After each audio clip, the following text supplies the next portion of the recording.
Bonsoir à toutes et à tous, chronique numéro 82. Alors dans cette chronique, ô combien épineuse, je vais traiter effectivement de ce que beaucoup appellent le marxisme culturel. Le marxisme culturel est une forme atrophiée, extirpée, boboisée euh, de la conception de Marx, retirée de tous ses outils servant finalement à la première initiative que fut la classe ouvrière. C'est de faire en fait, un peu comme aujourd'hui, l'image du Che ou l'image de Malcolm X, se servir de cette image pour mieux en détruire le sens. Aujourd'hui, le marxisme culturel est un élément, je dirais, très important puisqu'il a été, je dirais, mis en place, élaboré dans cette théorie par le laboratoire de l'école autrichienne. Et une des réalités de ce marxisme culturel, c'est de détruire effectivement la patrie, la nation, ce qui garantit comme socle fondamental à une population d'exister et de se réaliser. Aujourd'hui, les marxistes culturels ont un argument classique qui est en faveur de l'immigration sans frein et se présente bien entendu comme suit, chose égale par ailleurs. N'oublions pas, les entreprises vont là où le travail coûte moins cher, réalisant ainsi une approximation du principe à travail égal à salaire égal, de même que la meilleure affectation du capital possible. Le marxisme culturel, qui a été sans cesse réformé, s'adaptant effectivement aux conditions et aux exigences du monde tel qu'il est établi, dans sa doxa de ce qu'elle a de plus pervers, met en place ce qu'on pourrait définir comme un afflux d'immigrants dans une région à salaire élevé, qui abaissera fatalement les salaires nominaux, ce qu'on peut appeler le dumping social, ou dans les années 80 les marchands de sommeil. Cependant, ne réduira pas les salaires réels si la population se trouve en deçà de sa taille optimum. Et je dirais même, il est certain que les États-Unis dans leur ensemble ont bien moins de population que sa taille optimale. Et si effectivement c'est le cas, en fait, la production augmentera tellement que les revenus réels augmenteront. De sorte que les restrictions à l'immigration feront plus de mal aux travailleurs protégés en tant que consommateurs qu'elles leur feront gagner en tant que producteurs. En outre, il faudrait souligner que des restrictions à l'immigration accroîtront la fuite de l'épargne à l'étranger. L'exportation des capitaux qui serait restée autrement, provoquant une égalisation des taux de salaire, quoique il faut le reconnaître plus lentement, mais conduisant, je dirais, inévitablement à un gaspillage du capital, détériorant ainsi les niveaux de vie dans le monde. C'est ce que nous pouvons constater. Bien entendu, en ce cas d'espèce, aujourd'hui, je vais faire une analyse sur le marxisme culturel dans ce qu'il a de plus pervers et dans son mode, ce qu'on appelle son modus operandi, son mode opératoire, dans l'économie. Alors, on ne peut pas parler de marxisme culturel sans parler, bien entendu, de Hans Hermann Hoppe. Bon, ce qu'il faut savoir, c'est que une des réalités, c'est que ce que je viens de présenter un peu plus haut, qui est l'argument en faveur de l'immigration sans frein, qui était réfutable, est exact, puisque c'est une réalité. Il serait stupide de le contester que de nier que la liberté des échanges conduit à des niveaux de vie plus élevés que le protectionnisme. Bon, ce serait une erreur de contester l'argumentaire immigrationniste en faisant remarquer que, du fait de l'existence d'un État-providence, l'immigration concerne désormais, je dirais, dans une large mesure, des parasites des systèmes sociaux qui alors même la population, dans l'espèce des États-Unis par exemple, qui est l'élément le plus, je dirais, le plus élevé, est en deçà du niveau optimum, ne croissant pas le niveau depuis général, mais le diminue. En effet, je dirais même qu'il ne s'agit pas d'un argument contre l'immigration, mais contre l'État-providence.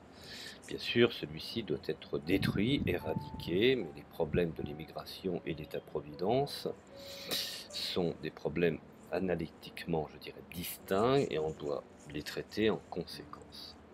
Le problème, aujourd'hui, de ce que nous pouvons constater, c'est le problème de l'argumentaire qui précède, qui souffre de deux défauts connexes, qui invalident sa conclusion d'immigrationnisme inconditionnel, ou même, je dirais, qui limite son applicabilité à une situation hautement irréaliste et depuis longtemps évanouie, je dirais, dans l'histoire de l'humanité.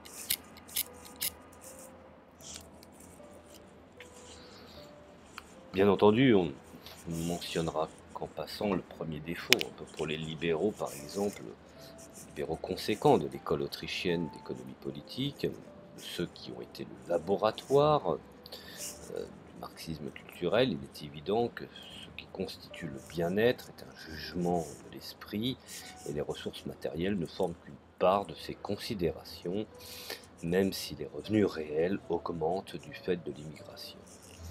Il ne s'ensuit pas que l'immigration doit être automatiquement tenue pour bonne, car on pourrait préférer un niveau de vie plus bas et une plus faible population à une grande richesse matérielle dans un peuplement plus dense, avec tous les dangers que cela peut comporter. Alors c'est sur la seconde impasse que je dirais qu'il faut se concentrer. C'est un territoire particulier que les gens immigrent, c'est pour une raison bien particulière. Or, l'analyse présente, je dirais au départ, ne traite absolument pas de la question de savoir s'il existe, possède ou maîtrise, je dirais, le territoire en question. En fait, pour rendre mon analyse applicable, on suppose implicitement que le territoire en question n'appartient à personne et que les immigrants arrivent sur un espace vierge, la frontière ouverte, ce qui peut être qualifié de l'histoire américaine. Il est évident que, je dirais, cette hypothèse, on ne peut plus la faire aujourd'hui. Or, si ce postulat est abandonné, le problème de l'immigration acquiert un sens fondamental différent et exige d'être repensé de fond en comble. Et nous le constatons aujourd'hui, il suffit de regarder le pacte de Visegrad, où des nouvelles nations adhérant à l'Europe, même l'Europe militaire, veulent garder quand même la main sur leur morale, leurs frontières, bref, sur leur devenir. Alors pour illustrer ce que j'entends, je vais revenir à quelques audios précédentes. Imaginons une société anarcho-capitaliste, quoique je sois persuadé qu'une telle société est le seul ordre politique que l'on puisse défendre aujourd'hui, puisque c'est cet ordre qui se définit. Je ne vais pas essayer d'expliquer ici pourquoi c'est le cas. Ce n'est pas le but de cet audio. Je vais plutôt utiliser ici comme un point de départ conceptuel pour contribuer à faire comprendre l'erreur fondamentale de la plupart des apôtres contemporains de l'immigration illimitée. Et en cela, je reprendrai également les travaux du Parti communiste dans les années 70, dont Georges Marchais en lut, je dirais, un discours. Alors supposons donc que toute la terre soit propriété privée, admettons. Cela inclut toutes les rues, les routes, les aéroports, les ports, etc. La liste serait longue et fastidieuse. Pour certains terrains, le titre de propriété n'est soumis à aucune servitude. C'est-à-dire, précisons-le, que le propriétaire est libre de faire tout ce qui lui plaît aussi longtemps qu'il ne porte pas atteinte à la propriété des autres, ce qui est fondamental. Pour d'autres, l'usage peut être plus ou moins étroitement restreint, comme c'est aujourd'hui le cas dans certains lotissements par exemple. Le propriétaire peut être soumis à des limites contractuelles à ce qu'il peut faire de sa propriété. N'oublions pas que cela concourt effectivement à des règles d'urbanisme librement acceptées, telles que usage résidentiel, occupation bourgeoise et non-usage commercial, hauteur des immeubles limitée à 3 étages, pas de vente ni de location, je dirais, à certaines catégories de la société, hein, dont effectivement les gens peuvent être définis comme étant des musulmans, des juifs, des protestants, allemands, catholiques, homosexuels, haïtiens, aux familles ou sans enfants ou aux fumeurs, entre autres exemples, par exemple. Bon. Il est clair que dans cette société strictement libérale, il n'existe absolument, je dirais, aucun droit à l'immigration. Ce qui existe à la place, c'est le droit de multiples propriétaires, indépendants d'inviter ou de ne pas inviter les autres chez eux, conformément à leur titre de propriété illimité ou limité. L'accès à certains terrains pourrait être facile, et d'autres quasiment impossible. Enfin, du reste, dans tous les cas, être accepté sur, je dirais, la propriété de celui qui vous invite n'implique aucun droit de se promener dans les environs, à moins que les autres propriétaires n'acceptent de telles déambulations. Il y aura sur chaque terrain exactement autant d'immigration et non-émigration, d'exclusion et de non-exclusion, d'intégration ou de ségrégation, de non-discrimination, de discrimination fondée bien entendu sur des critères, quelles que soient les définitions, raciaux, ethniques, linguistiques, religieux, culturels, ou lesquels, selon la volonté de tout autre. Bon, que l'auront décidé bien entendu les propriétaires privés et associations de propriétaires privés. Bon. Remarquez que rien de tout cela, même pas la forme la plus extrême du ségrégationnisme, n'a le moindre rapport avec le refus du libre-échange et l'adoption du protectionnisme, du fait qu'on ne désire pas fréquenter telle ou telle catégorie de la population, qu'elle soit noire, ou qu'elle soit turque, etc., ou vivre dans leur voisinage. Il ne s'ensuit pas qu'on ne souhaite pas échanger, je dirais, à distance avec eux, bien au contraire, c'est précisément le caractère absolument volontaire de l'association et de la séparation, l'absence de toute forme d'intégration forcée qui rend possible les relations pacifiques, le libre-échange entre des gens culturellement ou ethniquement ou confessionnellement, je dirais, différents, dans une société totalement libérale, donc on pourrait définir comme étant anarcho-capitaliste, puisque c'est en cela aujourd'hui que se reconnaissent les nouveaux apôtres de cette conception de l'économie.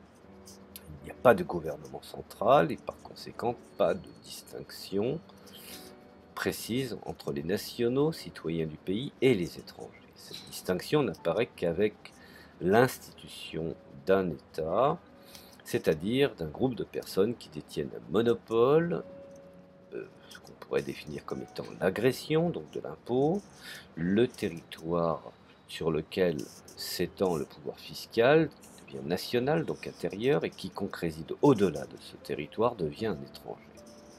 Les frontières d'État, avec les passeports, à la différence des bornes de la propriété privée, ne seront pas des institutions naturelles. Elles sont bien entendu imposées par la force.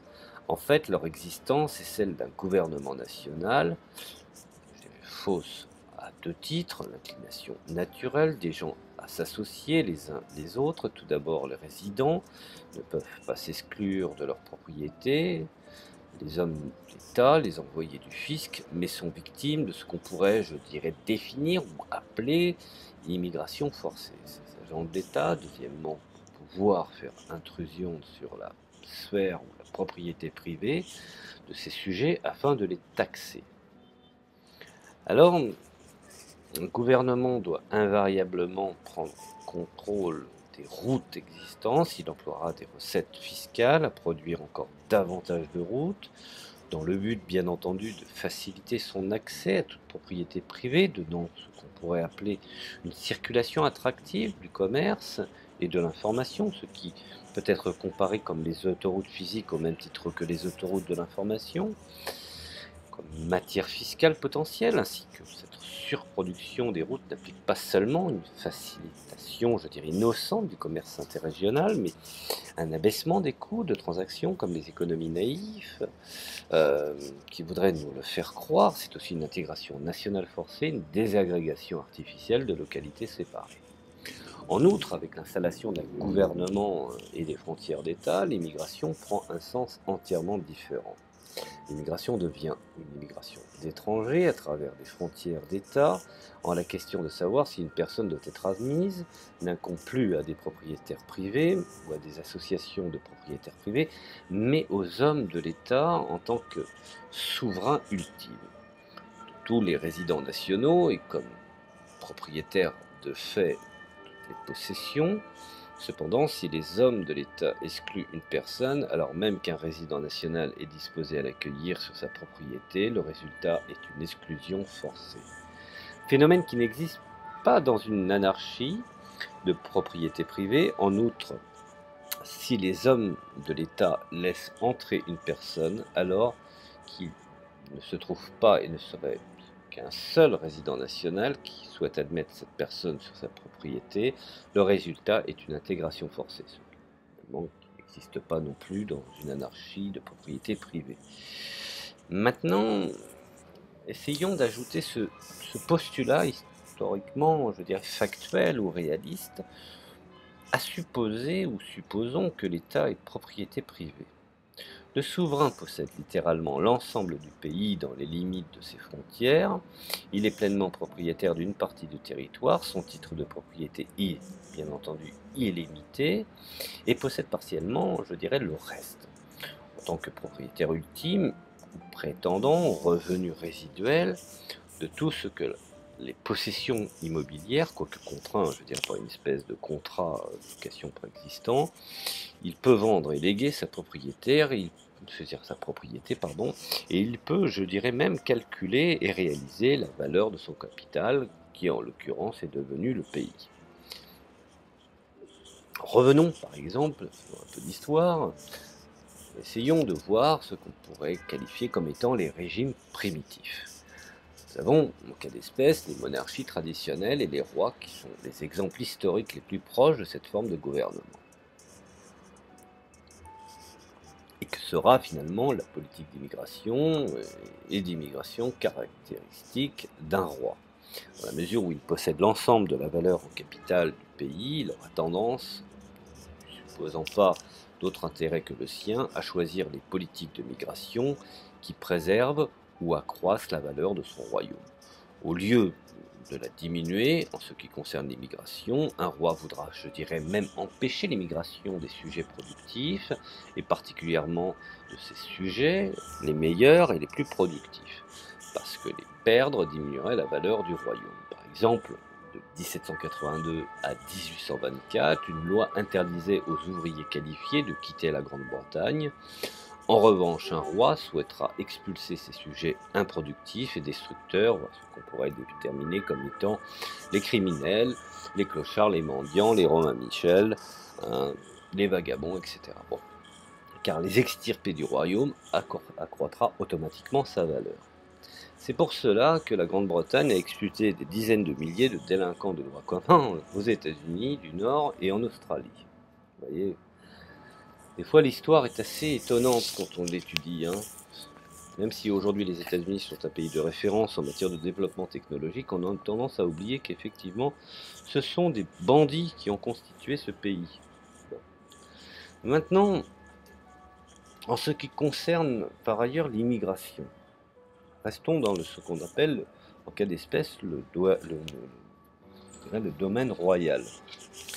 En ce qui concerne l'immigration, un roi souhaitera tenir la tourbe à l'écart, de même que les gens aux capacités productives inférieures.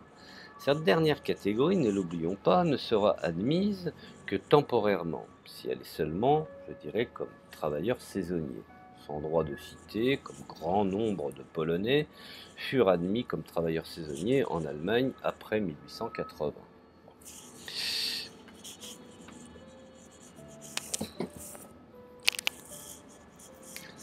N'oublions pas qu'on leur a interdit, ou on l'interdira, toute possession immobilière permanente. Un roi ne permettra pas à l'immigration permanente qu'à des individus supérieurs. Encore une fois, comme je l'ai dit plus haut, ce qui va permettre au royaume d'avoir une plus-value, je dirais, apporter une meilleure qualité. Alors, il ne faut pas oublier, comme lorsque je dirais qu'après 1685, la révocation de l'édit de Nantes,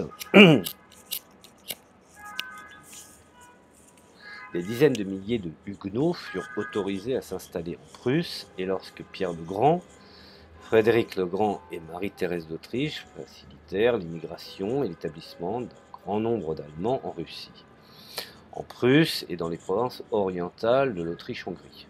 Vous voyez, la relation de la Prusse et de la Russie, une vieille histoire. Ça c'est pour un petit peu appuyer mes audios précédentes. Bon. Bref, même si les politiques de migration d'un roi n'éviteraient pas entièrement le cas d'exclusion, d'intégration forcée, elles feraient grosso modo ce que feraient des propriétaires privés s'ils pouvaient décider qui admettre et qui exclure. Le roi serait particulièrement regardant, se souciant à l'extrême d'améliorer la qualité du capital humain résident afin d'accroître la valeur du sol ou d'éviter de la diminuer. Maintenant, on peut prédire que les politiques de migration prendront un tour différent une fois l'État devenu propriété publique. Le dirigeant n'est plus propriétaire de la valeur du capital du pays, il n'en dispose plus qu'à titre temporaire, quoique il ne peut pas vendre ni léguer sa place de dirigeant n'étant qu'un gérant provisoire, puisque élu. En outre, la liberté d'entrée existe dans cette profession de gérant étatique. N'importe qui, en principe, entre guillemets, peut devenir dirigeant d'un pays. Les démocraties telles, je dirais qu'elles sont apparues sur une large échelle après la Première Guerre mondiale présentent, je dirais, des exemples historiques de gouvernement public. Alors, me direz-vous, encore une fois, si on ne leur prête pas d'autres intérêts que personnels, le souci d'accroître au maximum leurs revenus pécuniaires et psychiques, je dirais l'argent et le pouvoir. Les maîtres démocratiques cherchent à accroître au maximum le revenu courant aux dépens de la valeur en capital dont ils ne font, je dirais, ne peuvent s'emparer à titre privé. De sorte, inévitablement, que se conformant à certaines formes d'égalitarisme inhérents au suffrage universel, ils ont tendance à mener des politiques nettement égalitaires, non discriminatoires en matière d'immigration et d'immigration. En ce qui concerne la politique d'émigration, cela implique bien entendu que le dirigeant démocratique se soucie peu de savoir si ce sont les gens productifs ou improductifs, des cerveaux ou des clochards qui quittent le pays. Les uns et les autres ont le même droit de vote. En fait, le dirigeant démocratique pourrait bien s'inquiéter davantage de la perte d'un parasite que celle d'un génie productif. Car si la perte du second dégrade certainement la valeur du pays, alors que la disparition du premier pourrait l'accroître, un dirigeant démocratique n'est pas le propriétaire du pays, et finalement, au fond, se dit qu'en étant élu sur un mandat de quelques années, il faut au maximum rentabiliser ses intérêts afin, une fois sorti du pouvoir, qu'il puisse, s'il en a les capacités, finir pantouflard dans une banque ou avoir un gros capital qui lui permettrait de pouvoir assumer une retraite pour lui et les siens. Plus que confortable, bien entendu. Alors à court terme, un paumé qui vote pour des mesures égalitaristes pourrait même avoir plus de valeur pour le dirigeant démocratique qu'en a finalement au fond le génie productif. Celui-ci, je dirais, victime de choix de l'égalitarisme, a plus de chances de voter contre le dirigeant en question pour les mêmes raisons. Un dirigeant démocratique, tout à l'opposé d'un roi, en fera peu pour expulser les gens dont la présence dans le pays constitue une nuisance, qu'on pourrait qualifier comme étant les nuisibles, ou les toxiques, les indésirables, dont la présence fait baisser la valeur immobilière, ou la valeur d'un niveau d'études, ce qu'il y en est en quelle espèce dans certaines institutions scolaires. En fait, Ces indésirables-là, ce qu'on appelle les parasites, les tordus ou les délinquants, ont des chances de figurer parmi ses plus fidèles électeurs, étant donné que nous ne sommes pas, en cas d'espèce, dans un État autoritaire. Cet État autoritaire, même ce que je pourrais classifier comme étant une démocratie autoritaire, est absolument contraire à cette conception du marxisme culturel, d'une certaine doxa politique. Ce qui concerne les politiques d'immigration, les raisons d'agir et de ne pas agir sont tout aussi faussées. Les résultats sont également pervers pour un démocrate officiel. Peu importe que ce soit des gueux ou des génies, des gens plus ou moins civilisés que la moyenne ou plus ou moins productifs qui rentrent dans le pays, ils ne se soucient pas beaucoup non plus de la distinction entre travailleurs temporaires, qu'on pourrait qualifier comme étant titulaires d'un permis de travail, et les immigrés définitifs, propriétaires permanents et des citoyens naturalisés. Ce qu'on le voit aujourd'hui avec cette espèce de confusion où ceux qui marquent le ton sur même l'étymologie du langage, quand certains appelaient des illégaux, des clandestins, aujourd'hui on appelle des réfugiés. Bon. Maintenant, en fait, les nécessiteux et les improductifs pourraient bien être préférables comme résidents dans la mesure où ils le demeurent et ils le restent. Et c'est en cela que finalement le marxisme culturel, qui provient effectivement d'une certaine forme de gauchisme, qui maintiendrait que la pauvreté doit rester pauvreté afin que les autres puissent avoir un rôle permanent pour se justifier, et il est préférable que les classes pauvres et dénuées de toute éducation le restent. Et cela, bien entendu, comme résident, comme citoyen, parce qu'il pose davantage de ce qu'on appelle des problèmes sociaux et que ces dirigeants-là prospèrent de l'existence de tels problèmes. En outre, les tarés et les gens inférieurs auront plus de chances d'appuyer ces politiques égalitaristes au moyen du légiste de leur garantir le RSA et une multitude, je dirais, de droits à tous ces distrions, hein, et alors que les génies et les gens supérieurs s'y refuseront. Les résultats de ces politiques de discrimination est une intégration forcée. On impose des masses d'immigrants, je dirais, à des propriétaires nationaux, et qu'ils avaient décidé eux-mêmes, ils auraient fortement discriminé, et se seraient, je dirais, choisi de voisins très différents. Ainsi, les lois de l'immigration, par exemple aux États-Unis, de 1965, le meilleur exemple de démocratie en action, a éliminé tous les critères de qualité préalablement existants et la préférence explicite pour les immigrants européens, la remplaçant par une politique non de discrimination, je dirais, presque complète, en faveur du multiculturalisme qui, bien entendu, merci à Adorno, qui a importé ça aux États-Unis. Bon, maintenant, en fait, on a rarement fait, je dirais, observer la politique d'immigration d'une démocratie qui est le reflet de sa propre politique interne relativement au mouvement de population vis-à-vis des choix volontaires d'association ou de désassociation, de ségrégation, d'intégration, de rapprochement ou d'éloignement physique des différents propriétaires. Comme le ferait un roi, un dirigeant démocratique favorisera inévitablement la surintégration spatiale en produisant à l'excès le service collectif des voies publiques. Cependant, pour un dirigeant démocratique, à la différence d'un roi, il ne suffira pas que tout le monde puisse aller et venir jusqu'à la porte de tout à chacun sur les routes des hommes de l'État. Bon, soucieux, je dirais même soucieux d'accroître son revenu, son pouvoir actuel aux dépens du capital installé, sous influence du préjugé égalitariste, le démocrate patenté, au service de cette praxis du marxisme culturel, ira bien plus loin. Le gouvernement fera des lois contre la discrimination, on ne pourra plus choisir de ne pas côtoyer, je dirais, tel ou tel groupe, pour forcer l'entrée de la propriété de chacun, en ouvrir l'accès à n'importe qui. Donc guère surprenant que la législation des droits civiques aux États-Unis, qui interdisait les distinctions privées sur le critère défini par la Constitution, a créé ce qu'on appelle un appel d'air au niveau national.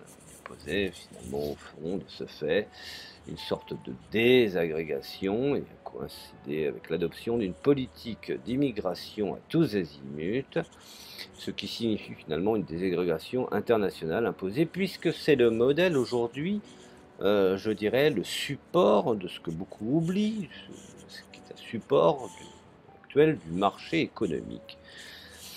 Alors, la situation actuelle des États-Unis et de l'Europe occidentale en matière d'immigration n'a donc absolument rien à voir avec, je dirais, un quelconque socialisme étatique et autoritaire, mais il s'agit bien d'intégration forcée, purement et simplement, et l'intégration forcée est le résultat prévisible de la démocratie sociale, ayant pour doxa le marxisme culturel, où règne le principe d'un homme, une voix. Abolir l'intégration forcée exige de combattre la démocratie sociale, telle qu'elle est définie aujourd'hui, ce qui n'a plus rien à voir avec la démocratie socialiste, autoritaire et populaire, pour finalement abolir le caractère public des décisions, plus spécifiquement le pouvoir d'inviter ou d'exclure doit être retiré aux hommes de l'État central pour être remis aux régions, aux provinces, aux départements, aux villes, villages, je veux dire même aux quartiers résidentiels et finalement aux propriétaires privés et à leurs associations volontaires. On atteint des objectifs par la décentralisation et la sécession, l'une et l'autre par essence contraire à la démocratie sociale et à la règle majoritaire. On serait par conséquent bien engagé dans la voie d'une restauration de la liberté d'association et d'exclusion qui procède de l'idée libérale et de l'institution de la propriété privée, une bonne partie des conflits qui naissent actuellement, de l'intégration forcée. Disparaîtraient si seulement les villes et les villages pouvaient et voulaient faire ce qu'ils faisaient tout naturellement bien avant le 19e siècle en Europe et aux États-Unis. Alors, afficher des pancartes énonçant les conditions d'entrée dans les villes, pas de mendiants, pas de clochards, pas de vagabonds, pas de bandits, pas de racailles, mais effectivement, chasser comme contrevenant quiconque ne répond pas aux conditions affichées et résoudre la question de la naturalisation à la manière suisse, où ce sont les assemblées locales ou les gouvernements centraux qui décident qui peut, je dirais, ou ne peut pas, bien entendu, devenir citoyen. Je tiens à féliciter également l'Allemagne de l'Est, la RDA, dont les difficultés étaient énormes et immenses pour acquérir la nationalité est-allemande, donc en l'occurrence de la République démocratique allemande.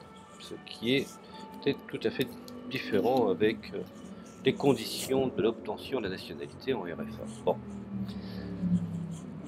Que doit-on espérer finalement et prôner comme politique d'immigration correcte, aussi longtemps que l'État central démocratique existe toujours et qu'il s'arroge avec succès le pouvoir d'imposer une politique uniforme d'immigration, la meilleure que l'on puisse espérer. Par contre, la nature de la démocratie n'a pas beaucoup de chances d'arriver, ce que les dirigeants démocratiques se conduisent comme s'ils étaient personnellement propriétaires du pays, comme s'ils avaient à décider qui admettre et qui exclure dans leur propre propriété privée, dans leur propre domaine, ou dans leur propre maison même, on pourrait même le qualifier. Rappelez-vous, tous ces faiseurs d'opinion faisant partie de la boboïtude qui prônent l'acceptation et qui culpabilisent pour que les gens puissent accepter les migrants, je voudrais dire à ceux-là qu'ils n'ont qu'à les accueillir chez eux. Et cela, bien entendu, il faut être clair là-dessus, cela signifie pratiquer une politique aujourd'hui de sélection et extrême et de remaniement politique et en faveur de ceux qui présentent les plus grandes qualités humaines, d'expertise, de caractère et de compatibilité culturelle et politique. Plus spécifiquement, cela veut dire que l'on distingue strictement entre les citoyens et les immigrés naturalisés, les étrangers, les résidents, en excluant ces derniers de tout avantage social, ce qui évitera effectivement des appels d'air. Rappelez-vous l'exemple de toutes ces républiques socialistes populaires de l'autre côté du mur de Berlin, avant 89, où celui qui venait effectivement dans ce pays venait par le biais de son État et dans un cadre de collaboration et non pas une immigration massive, incontrôlable et incontrôlée qui aurait la volonté à un moment donné d'imposer ses règles. Alors, effectivement, aujourd'hui, on peut considérer que cela implique d'exiger un contrat d'embauche en vigueur par exemple avec un citoyen résident, comme ce qui se passait par exemple en RDA. En outre, pour les deux catégories, mais particulièrement celle de la citoyenneté, cela implique que l'immigrant doit présenter non seulement une connaissance de notre langue, mais encore des capacités intellectuelles générales supérieures au-dessus de la moyenne et des qualités de caractère compatibles à notre système de valeurs avec des résultats prévisibles, une tendance systématique à favoriser, je dirais, l'immigration de proximité. Alors je sais qu'effectivement, cela va faire grincer des dents, mais c'est ce qui était appliqué de Moscou à Berlin, quand le mur était encore debout. Voilà, je vous remercie de m'avoir écouté. Je sais que cette analyse est complexe, j'ai un peu développé pas mal de domaines. Je ferai d'autres analyses sur le marxisme culturel, qui est un véritable danger, une véritable atrophie de ce que le marxisme, qui à mon sens reste simplement une école, hein, et ensuite doit s'adapter avec les dimensions nationales et les dimensions réelles et sérieuses de l'historicité d'un peuple,